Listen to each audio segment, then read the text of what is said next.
შემოგვერთა წმინდა ნაზარი ლეჟავას სახელობის საქველმოქმედო ფონდის დამფუძნებელი იღუმენი ნაზარი ბასილაია. გეტყვით, რომ საქველმოქმედო ფონდი მისი უწმინდესობის ლოცვა-კურთხევით დაფუძნდა და არაერთ ადამიანს დაეხმარა უკვე, არაერთი კეთილი საქმე აღასრულა.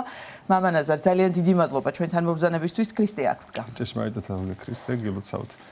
Ადგილობრივ დღესასწაულს და იმ დღესასწაულო პერიოდს, რომელშიც ჩვენ დღეს ვართ თქვენ და თქვენს მაყურებელს. ძალიან დიდი მადლობა. მამა ნაზარ, საუბრობთ ფონდის შესახებ, როგორც შესავალში აღნიშნეთ, პატრიარქის ლოცვა-კურთხევით არის დაფუძნებული პანდემიის პერიოდში 2020 წელს.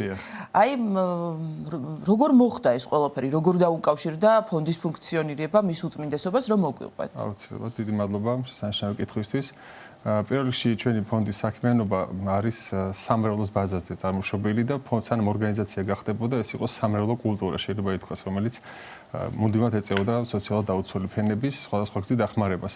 და მოგეხსენებათ, ეს არ იყო ესეთი ახალი ნამდვილად, იმიტომ რომ მისი უწმინდესობა როცა ჯერ კიდევ სიონის საპატრიარქო ტაძარში ბრძანდებოდა, ის აკეთებდა მსგავს აქციებს, ესე ვთქვათ, მსგავს საქველმოქმედო სისტემას ქმნიდა სამრევლოში. სიონის სამრევლოში, ესე ვთქვათ, რომ ყველა ადამიანს მრევლს ქონდა დავალებული, რომ თითო ოჯახი შეერჩია, რომელსაც სჭირდებოდა მატერიალური თუ სულიერი განხმება და მათზე ეზრუნათ. როდესაც დადგა პანდემია, მაშინ ჩემი გამოცდილებით და კიდე ჩვენი სამრევლოს გამოცდილებით, რომელიც ჩვენ ვერიანდიას პოჩი მქონდა მიღებული, კიდე სხვა ადამიანებს სხვა ორგანიზაციებში გადავწყვიტეთ, რომ ადამიანები, რომლებიც იყვნენ უნუგეშოდ დარჩენილი, მოგახსენებათ პანდემია, როგორი რთული აღმოჩნდა არა მარტო მატერიალური გაგებით, სულიერი გაგებითაც ადამიანების, რა თქმა უნდა, ფსიქოსოციალური გარემო ისეთი რთული იყო ადამიანების, როცა ჩვენ მივდიოდით, რომ საჭირო გახდა უფრო მეტის გაკეთება ეკლესიის მხრიდან და ჩვენ მის უწმინდესობას გავანდეთ. ჩვენი იდეა, ჩვენი აზრი, რა თქმა უნდა, კათოლიკოს პატრიარქისგან მივიღეთ ლოცვა-კურთხევა და ჩვენ თავაზობდით იმ პერიოდში ადამიანებს არა მარტო მატერიალურ დახმარებას. ახალგაზრდა სასულიერო პირების მეშვეობით ჩვენ მათთან მივდიოდით საზიარებლადაც. უამრავი მარტოხელა მოხუცი ვაზიარეთ, რომელიც დღეს უმეტესობა მათგანი გარდაცვლილია. ბევრი პანდემიის პერიოდშიც გარდაიცვალა. ბევრისთვის იყო ჩვენი მისვლა ნუგეში ღვთის სიტყვის მიტანა იყო სახლში. და გავხსენოთ რა პერიოდი იყო, როდესაც ადამიანები ერთმანეთს ერიდებოდნენ, დისტანციას ვიცავდით და ოჯახის წევრები დაცულდნენ ერთმანეთს. მავანი კიდე ჩასაფრებული იყო, რომ ეკლესია არ იცავდა ამ წესებს და ეკლესია თითქოს არ ღვევდა რაღაც პანდემიურ რეჟიმს, რომელიც სოფლიოში მძინვარებდა. და ჩვენ პირიქით ვცდილობდით, რომ ყველა წესის დაცვით ეს იქნებოდა რასაც ჯანდაცვის სამინისტრო ითხოვდა, სახელმწიფო წესრიგი რაც იყო იმ შემთხვევაში, ხო, იმ პერიოდში. ყველაფრის დაცვით მიქონდა მატერიალური რესურსი, სანოვაგე მედიკამენტები, ვეხმარებოდით რაც ჭირდებოდა და ყოფილიყო ესეთი ადამიანები, რომელსაც წყლის მიწოდებელი არ ყავდა. სწორედ მისი უწმინდესობის ლოცვა-კურთხევით კეთდებოდა. და კათოლიკოს პატრიარქს შემდეგ უკვე ანგარიშს ვაბარებდით ხოლმე თქვენ უწმინდესობა დღეს ამდენი მღვდელი ვიყავით, წასული ამდენი ვიღაც ვაზიარეთ და ეს იყო მისთვის ძალიან დიდი სიხარული და იმ შემთხვევაში მით უმეტეს კათოლიკოს პატრიარქის მიდგომა ამ პანდემიისთან დაკავშირებით მოგეხსენებათ როგორი იყო, რომ ჩვენ არ ჩაგვეკიდა ტაძრები, უფრო გახსნილი ყოფილიყავით ხალხის მიმართ, რომელსაც ჭირდებოდა სულიერი და მატერიალური ნუგეში უფრო მეტად ვიდრე ჩულურ პერიოდში და ამ პერიოდით უკვე დღემდე მოვედით.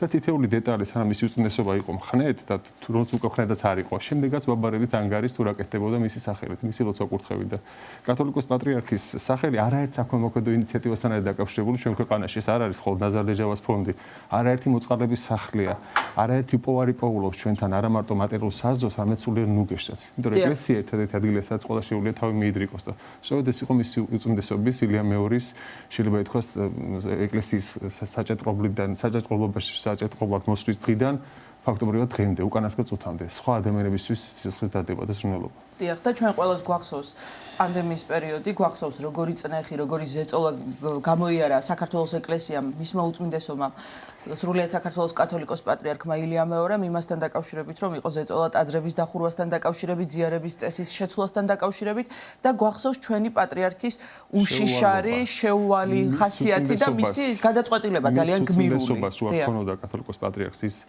თვისობრივი ტალანტები, რომლებიც მას აღმოაჩნდა კათოლიკოს პატრიარქობის შემდეგ და განსაკუთრებით 90 წლის შემდეგ, რაც მან მთელი ენერგია საზოგადოების გაერთიანებას და ყველა სფეროს ადამიანის ეკლესიაში მოკრებას მოანდომა, დღეს ჩვენ იმ სურათს ვერ მივიღებთ, რაც ნახეთ მისი დაკრძალვის პერიოდში და გარდაცვალების შემდეგ. ანუ მან გაერთიანა საზოგადოება. საზოგადოების ყველა ფენას მოუყარა თავი ერთად და რაც შეეხება მისი უწმინდესობის ღვაწლს და ჩვენ რო ვისაუბროთ, მარტო ნაზარ ლეჟავას ფონდი რა არის კათოლიკოს პატრიარქის ღვაწლთან არის რაღაც ერთი წერტილი. კათოლიკოს პატრიარქის ჩვენ რო ვისაუბროთ, აი ერთი ეთერი არ ვიცი, ალბათ რამდენი ეთერი მინდის თქვენ 40 დღეა ყოველდღიურად ეთერი და არ ყოფნის ეს დრო.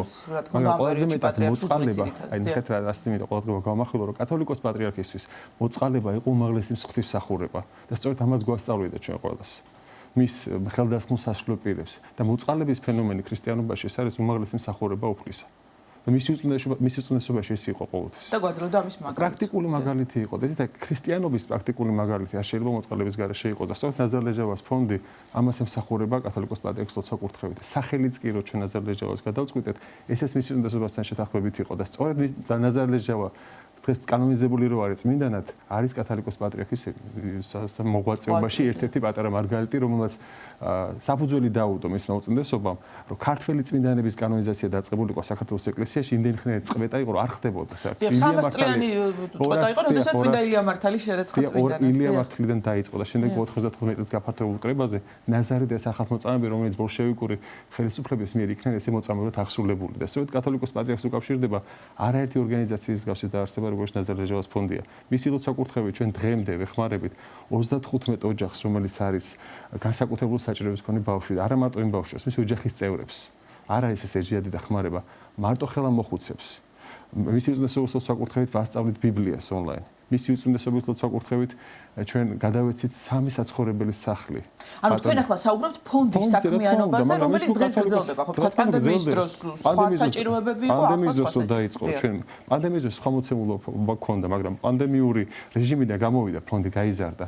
აი, არ შემიძლია არ ვთქვა, რომ ეს ჩვენი სამრევლო, რომელიც არის სამი საპატრიარქო ტაძარში მსახურობთ, მოგეხსენებათ, ჩვენი სამრევლოს ბაზაზეა ყველა. არ შემიძლია ხარ ვიცი, მაგ თქვა რომ უფლება დავასახელო კომპანიები, რომელიც გვეჭიგდება, მაგრამ ჩვენი მრევლის ერთ-ერთი საიდანაც მოდის ეს რესურსი? ჩვენი მრევლისგან მოდის. ძირითადად ეკლესიის მრევლისგან.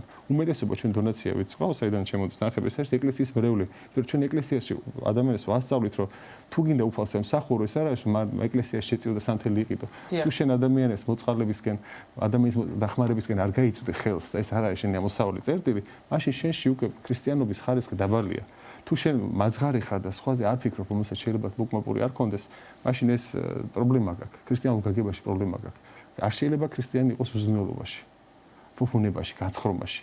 იმ შემთხვევაში თუ ეს ხედავს რომ მის გვერდით ვიღაცა შია, ტყივა, წყურია, ნუ გეშია მისაცემ, ეს იქნება სულიერ თუ მატერიალურ. ეკლესია თანაბრად უნდა იდგეს ყველა ყველაფრის ადარაჯოზე. და სწორედ ესეთი ადამიანები დგანან ჩვენს გვერდით და განსაკუთრებით გამოყოფდი ერეკლე ხაჯაიას, რომელიც მართლა სულვადო მაგალითია იმისა, რომ როგორ შეიძლება ადამიანი იყოს ბიზნესმენი, მეცენატი და აკეთოს ეს საქმეები, რომ სამი ბინა გადასცა, ეხლა ჩვენ რომელიც გადავეცით პირველი ბინა წელს ბოლოს გადავაყვე იმ სახში. მანამდე საიჯარო გადასახადსაც ჩვენ ვხვდით.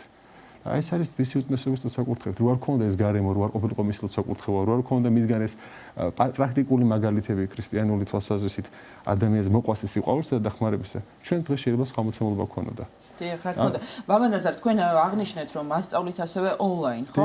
ანუ ფონდის ბიბლიას ასწავლით, ანუ ფონდის საქმიანობა არ არის მხოლოდ ის, რომ თქვა მატერიალურად დაეხმაროს ადამიანებს, ანუ რაც იყო თქვა აი ჩანასახშივე თავიდანვე იდეა რაც იყო, რომ ეს იყო ესე იგი დაფუძნებულიყო ფონდი, რომელიც დაეხმარებოდა როგორც სულიერად, ფსიქოლოგიურად, ასევე მატერიალურად ადამიანებს და მორალურად, ასევეა დღესაც ასე გრძელდება. რა თქმა უნდა, და აი ესეც ყველაფერი ნახეთ, აი პირველი თანამედროვე ქართული ბიბლია თანამედროვე ენაზე, მხედრულ თანამედროვე ენაზე და თანამედროვე არის მისი უწმიდესობის პერიოდში.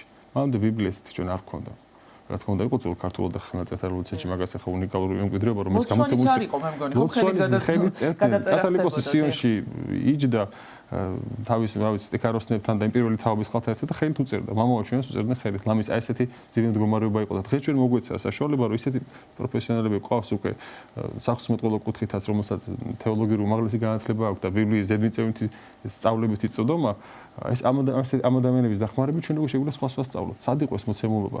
აი ჩვენ მამა დავით ავაძე არის უნიკალური პროფესორი, ახალგაზრდა სასულიერო პირი, გამორჩეული თქვენი ხშირი სტუმარი და თვალსაჩინო სასულიერო პირი და ლექტორი, რომელიც ახლა კითხულობს ჩვენთან პატრიარქის კურსს. ეს პატრიარქის გავაცანით ეს იდეა ჩვენ რო დავიწყეთ. ძალიან გავხარდა და მან იკითხა მაშინ მახსოვს რომ რატომ არის საჭირო ვასწავლოთ ონლაინ და რატო ვერ მოვლენ. ჩვენ ვთქვით თქვენ უწმიდესობა ისეთი პერიოდია რომ ეს რუტინული ყოფა ადამიანს უფრო ნაკლებ დროს აძლევს რომ მოიცალოს ამისთვის, არ უტოვებს ფაქტობრივად გასახანს ყოველდღიური რუტინა.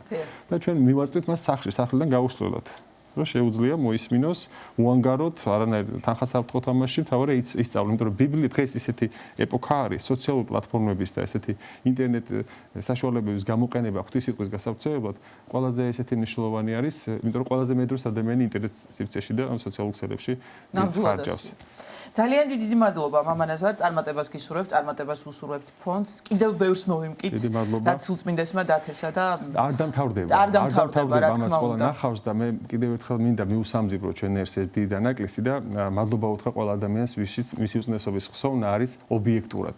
კათოლიკოს პატრიარქზე არ არის რაღაც ხაპრული ისტორიების გამოგონება და რაღაც მარტივი პრიმიტიული თემების პოპულარიზაცია საჭირო. ისტორიას ცხადყოფს ყველაფერს და ერთი რამ მინდა მიკითხათ, აი მამა აბრაამი იყო აქ ჩემი ძალიან ძვირფასი ადამიანის სტუმარი და მან თქვა ესეთ რაღაცა პირად საუბარში, მეგონა ახაც იტყოდა. ეხლა ვინცო კათოლიკოს აკრიტიკებსო, 10 ჯერ დაიბადონო მამო, 10 ჯერ, 10 სიცოცხლე რომ მისცესო, ღმერთმა იმდეს ვერ გააკეთებენო. და მე ასე მინდა დავასრულო ეს თქვენთან სტუმრობა. ძალიან დიდი მადლობა. მადლიერებით, კიდევ ერთხელ მადლიერებით მის უზნესობის მიმართ. რა თქმა უნდა, ამ მადლიერებას და სიყვარულს უწმინდესის მიმართ. წმინდა ნაზარ ლეჟავას სახელობის საქველმოქმედო ფონდის დამფუძნებელი იღუმენი ნაზარი ბასილაია იყო ჩვენი გადაცემის სტუმარი.